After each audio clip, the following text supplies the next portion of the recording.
Young feast மாம் magic வழங்கும் ஜோதா அக்பர். இச்சடங்கு நடக்கும்பொழுது மணப்பெண்ணின் கையில் மருதாணி அழிவது கெட்ட சகுனமாகும். பரவாயில்லை மகாமங்கா, நாம் மீண்டும் சடங்கை ஆரம்பிப்போம்.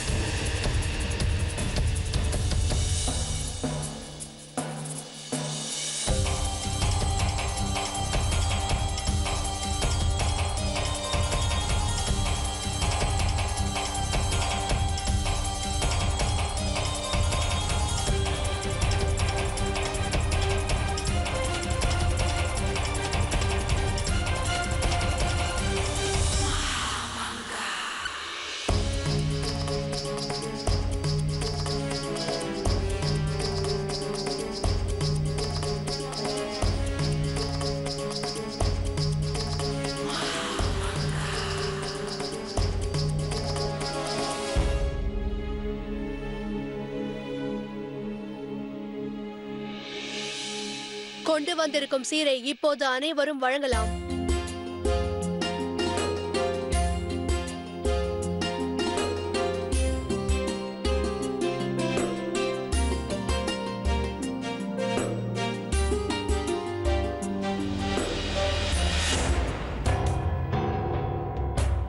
பேகம் ஜோதா, நீங்கள் நம்முடைய மணப்பெண்ணிற்காக பரிசுகள் எதுவும் தரமாட்டீர்களா?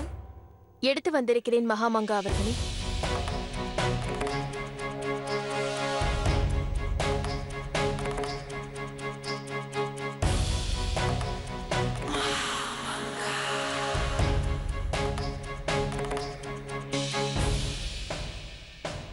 கண்ணன் என் இஷ்ட தெய்வம், என்னுடைய கடவுள், என் கணவரை எப்பொழுதும் பாதுகாப்பவர். இன்று இந்த நேரத்தில் மணமகனையும் மணமகளையும் இவர் காத்தருள்வார். நான் கிருஷ்ணர் ஓவியத்தை பரிசாக அளிக்க விரும்புகிறேன். ஈஸ்வரன் அனைத்தையும் பார்த்துக் கொள்வார்.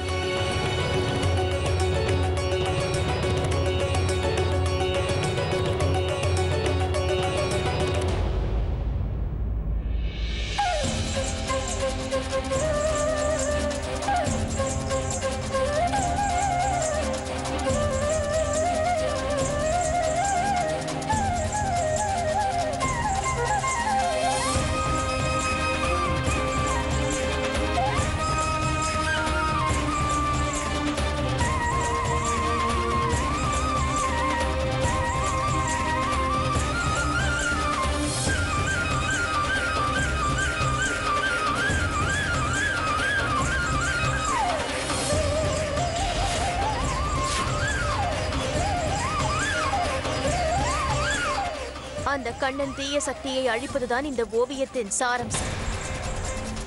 காளிங்கராயன் என்ற கொடுமையான விஷப்பாம்பு ஒன்று இருந்தது. அதன் மூலம் யமுனா நதி முழுவதும் விஷமாக மாறிவிட்டது. அந்த நீரை பருகிய மனிதர்களும் கால்நடைகளும் மரணமடைந்தன. அந்த நேரத்தில் பாலகோபாலன் விளையாட்டாக அந்த கொடிய விஷமுள்ள பாம்பின் கொட்டத்தை அடக்கினார். இவ்வாறு தன்னுடைய பக்தர்களை அவர் காப்பாற்றினார். இதைவிட ஒரு நல்ல பரிசை தங்களுக்கு எப்பொழுதும் தர முடியாது என்று எனக்கு தோன்றியது.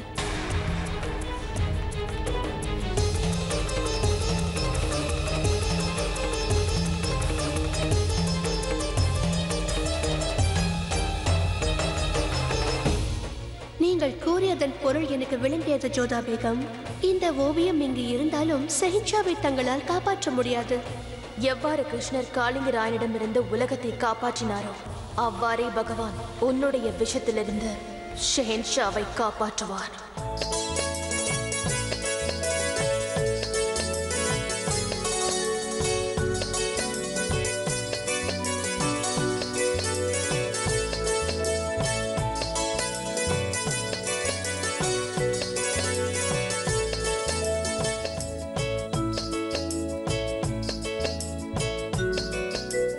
இன்னும் நீண்ட இரவு உள்ளது.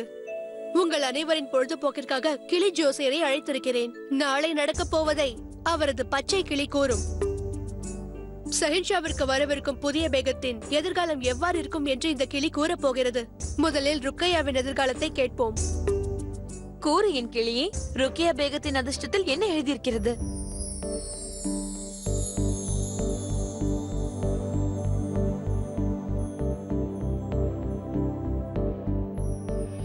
வாழ்த்துக்கள் ருக்கையா பேகம். இதில் எழுதியிருப்பது என்னவென்றால் நீங்கள் உங்கள் கணவருடன் அதிக நாட்கள் இருப்பீர்கள் என்று.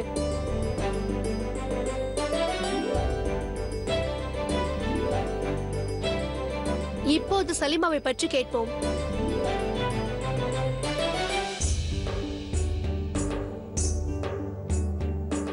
முகலாய ராஜ்யத்தில் மிகவும் விரும்பப்படும் பேகமாக நீங்கள் இருப்பீர்கள் என்று எழுதியிருக்கிறது. வர இருக்கும் புது மருமகளின் அதிர்ஷ்டம் எவ்வாறு இருக்கிறது என்பதை பார்த்து கூறுங்களேன். கூறு என் கிளியே, சேன்ஷாவிற்கு வரவேற்கும் புது பேகத்தின் அதிர்ஷ்டம் எப்படி இருக்கிறது?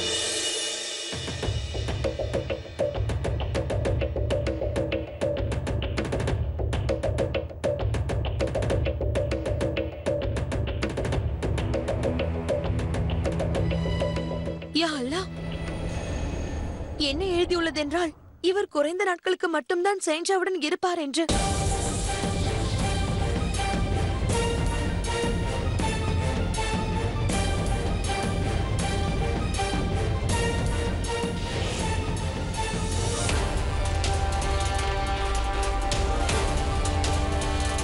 கிளி மிகவும் சரியாக கூறுகின்றது. ஷெஹின்ஷாவின் கதையை தான் நான் முடிக்கப் போகிறேனே.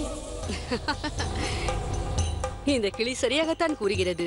ஷெஹன்ஷாவின் முக்கிய பேகமான ருக்கையா அவருடன் அதிக காலம் கழிக்கும் பொழுது மற்ற சிறு பேகங்கள் அவருடன் குறைந்த நேரம்தான் கழிப்பார்கள். சரி, அதெல்லாம் போகட்டும். நான் என்ன தெரிந்து கொள்ள வேண்டும் என்கிறேன் என்றால், பேகம் ஜோதாவின் அதிர்ஷ்டத்தில் என்ன இருக்கிறது? மகா மந்திரியாரை இப்போதே கூறுகிறேன்.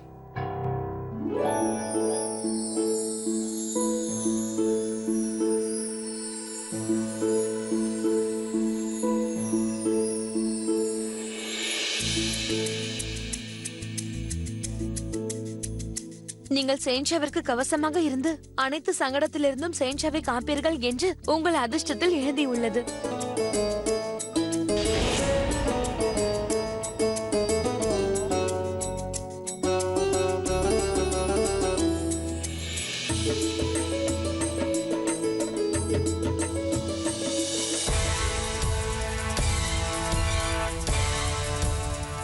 கெட்ட நேரத்திலிருந்து தாங்கள் அவரை காப்பாற்றலாம் ஜோதா. ஆனால் என்னுடைய கொடிய நஞ்சிலிருந்து காப்பாற்ற முடியாது. எந்த சூழ்நிலையிலும் உன்னுடைய விஷத்திலிருந்து ஷெஹன்ஷாவை காப்பாற்றியே தீருவேன் பெனசர். அதற்காக என்ன செய்ய நேர்ந்தாலும் பரவாயில்லை.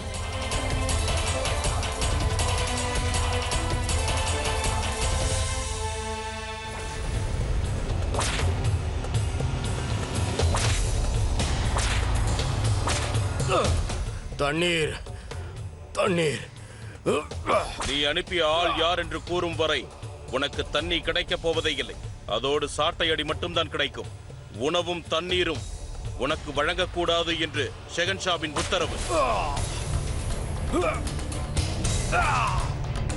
நீ வாயை திறக்காத வரையில் உனக்கு எதுவும் கிடைக்காது. தோலை உரியுங்கள். மரணம் வேண்டும் என்று அவன் கதறி துடிக்க வேண்டும்.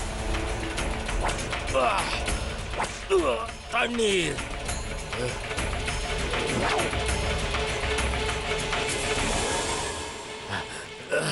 தண்ணீர் தண்ணீர் தண்ணீர் தண்ணீர்.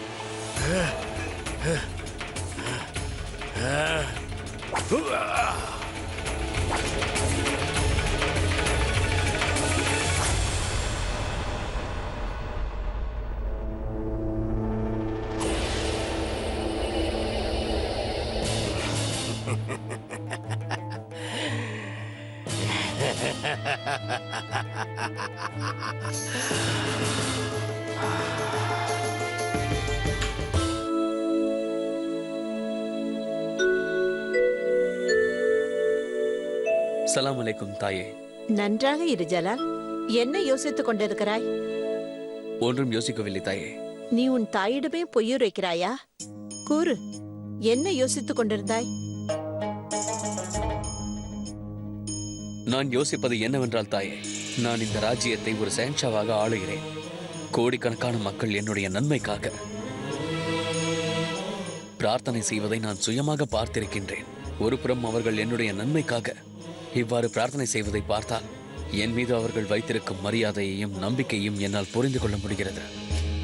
நான் அந்தப்புறத்திற்கு செல்லும் போது அங்கே இருப்பவர்களும் பேகங்களும் தாசிகளும் என் பார்வை படாதா என்று ஏங்குவதை நான் பார்த்திருக்கின்றேன் தாயே. இவ்வளவு இருந்தும் இன்னமும் என் மனதில் ஒரு ஏக்கம், ஒரு துக்கம், ஒரு தனிமையை நான் உணர்கின்றேன், ஒரு பெருமையை நான் உணர்கின்றேன். ஏனென்றால் நீ தனியாகத்தான் இருக்கிறாய் ஜலா. அரியணையில் அமர்பவர்கள் அனைவருக்கும் மேலாக இருப்பார்கள், அனைவரையும் விட்டு தள்ளியே இருப்பார்கள். உன்னுடைய முக்கியத்துவம் இருக்கிறதே, அதனுடைய சாபம் என்ன தெரியுமா?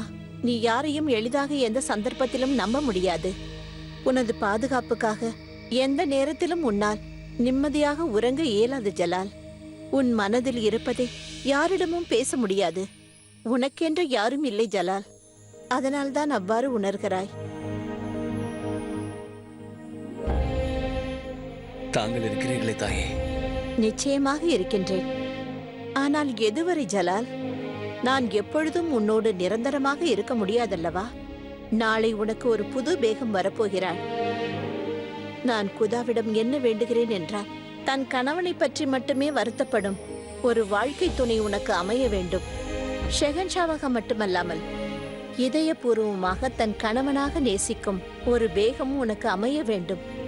அவள் உன்னுடைய கஷ்டத்தை பார்த்து வருத்தப்பட வேண்டுமே தவிர ஒரு இந்துஸ்தானின் பாட்ஷாவுக்காக வருத்தப்படக்கூடாது. தன் கணவனை புரிந்து கொண்டு நடந்து கொள்ள வேண்டுமே தவிர ஷெஹன்ஷாவிற்காக அவள் என்றும் வாழக்கூடாது.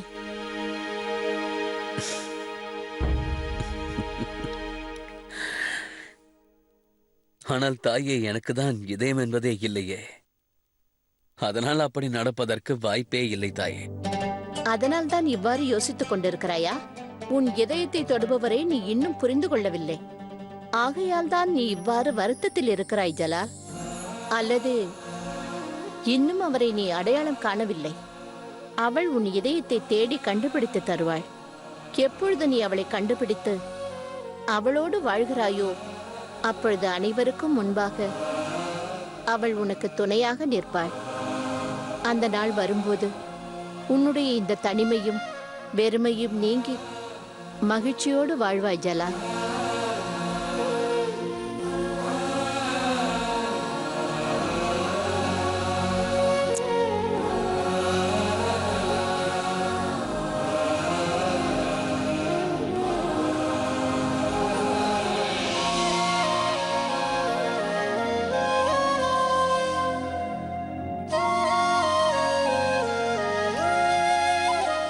ஈஸ்வரா, இப்பொழுது எனக்கு நேரமில்லாமல் போய்விட்டது.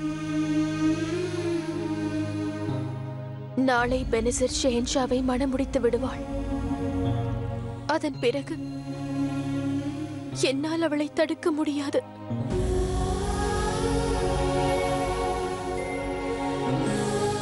நீதான் ஏதாவது செய்ய வேண்டும். எனக்கு ஒரு மார்க்கத்தை காட்டு. அன்று தனிமையில் வாடினாலும் ஒரு விசித்திர உணர்வு ஏற்பட்டது. அது என்ன ஷெஹன்ஷா? நீங்கள் உங்களுடைய இடத்தில் இருந்தீர்கள், நான் என்னுடைய இடத்தில் இருந்தேன். இதயங்கள் ஒன்றாக கலக்கவில்லையானால் எண்ணங்கள் மட்டும் ஒன்றோடு ஒன்று கலந்த வண்ணம் இருந்தது. அப்போது நான் தங்களை பற்றி யோசித்துக் கொண்டிருந்தேன். நான் ஏன் அமைதியற்ற நிலையில் இருந்தேன் என்று அப்போது யோசித்துக் கொண்டிருந்தேன். அப்போது நம் இருவரின் பார்வைகள் வானத்தை நோக்கி இருந்தது. நம்முடைய மூதாதையர்கள் நட்சத்திரங்களாக ஆகிவிடுவார்கள். அவர்கள் நிழலில் நாம் இருந்தாலும் ஒருவரோடு ஒருவர் சேர்ந்து இருப்பதில்லை. ஆனால் நம் மூதாதையர்கள் நம்மை ஆசிர்வதிப்பார்கள்.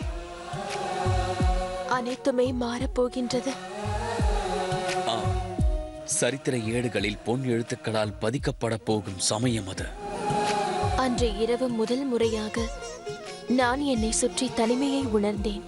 அது என்னுடைய வாழ்க்கையில் மிக நீண்ட இரவாகும். பெரும் புயலுக்கு முன்பு வரும் இரவு. அனைத்தையுமே மாற்ற இருக்கும் புயல் அது. அந்த இரவு அனைவருக்குமே முக்கிய இரவாக இருந்தது. அந்த இரவு முடிந்து புதிய உதயம் எப்போது பிறக்கும் என்று அனைவருமே காத்திருந்தனர். இன்னும் சிலர் அந்த இரவு முடியாமல் இருக்க வேண்டிக் கொண்டிருந்தனர்.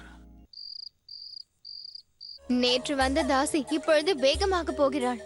நம்மை பார், தாசியாகவே வாழ்க்கையை ஒட்டி கொண்டிருக்கின்றோம். பேகம் ஜோதாதான் இதில் மோசமாக மாட்டிக்கொள்ள போகிறார்.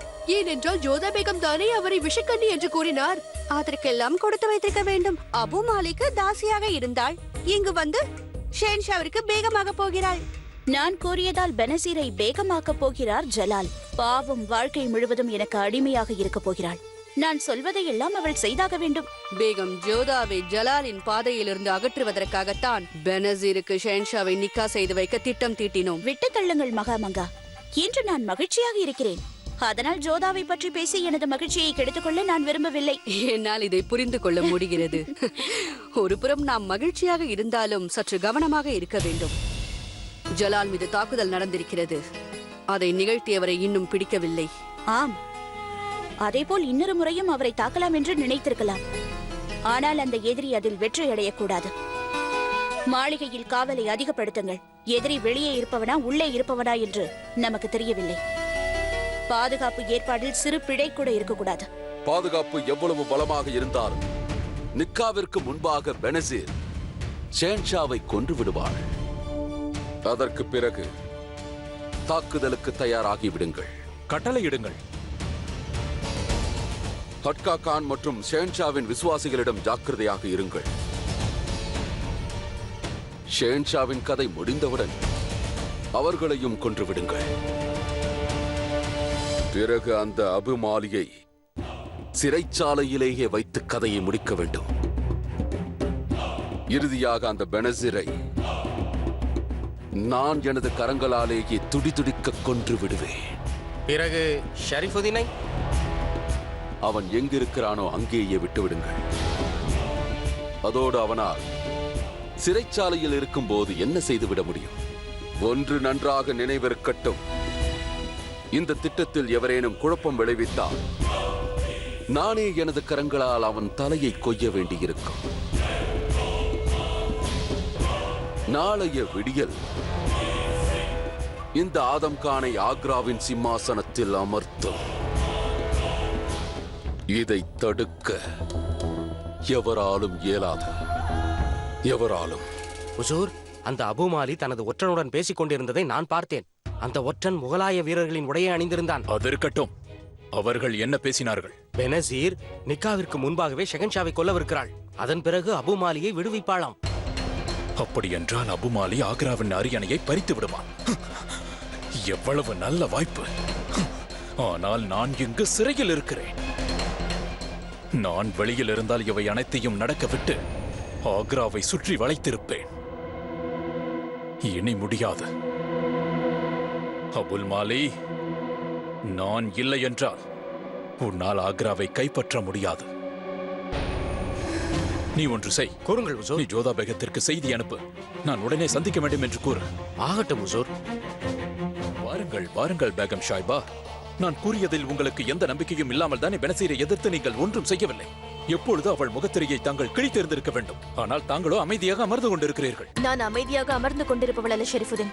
பெனசீரின் சுயரூபத்தை வெளிக்கொண்டு வருவதற்கு எவ்வளவோ முயற்சி செய்தேன். ஆனால் தெரியவில்லை. அவள் அனைவர் முன்பாக நிரபராதியாக நிரூபித்து விட்டாள். அதோடு ஷெஹன்ஷா என் பேச்சை நம்பாத பொழுது நான் என்ன செய்ய முடியும்? நீங்களே கூறுங்கள். ஏதாவது ஒன்று செய்தே ஆக வேண்டும்.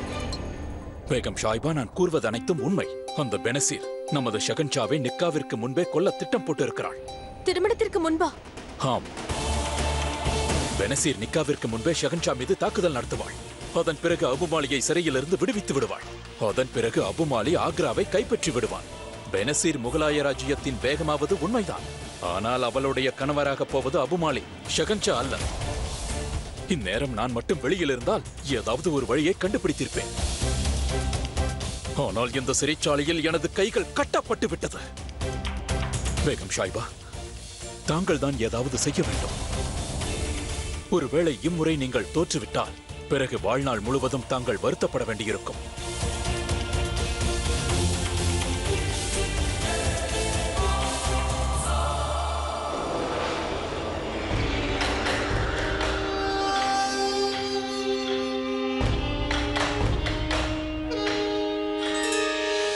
ஆம் மோத்தி, நான் கூறுவது உண்மைதான். இது திருமணம் அல்ல, ஒரு திட்டம். இதை ஷெரீஃபுதீன் என்னிடம் கூறினார். திருமணம் நடப்பதற்கு முன்பு அந்த பெனசீர் ஷெஹன்ஷாவை கொல்வதற்கு திட்டம் போட்டிருக்கிறாள்.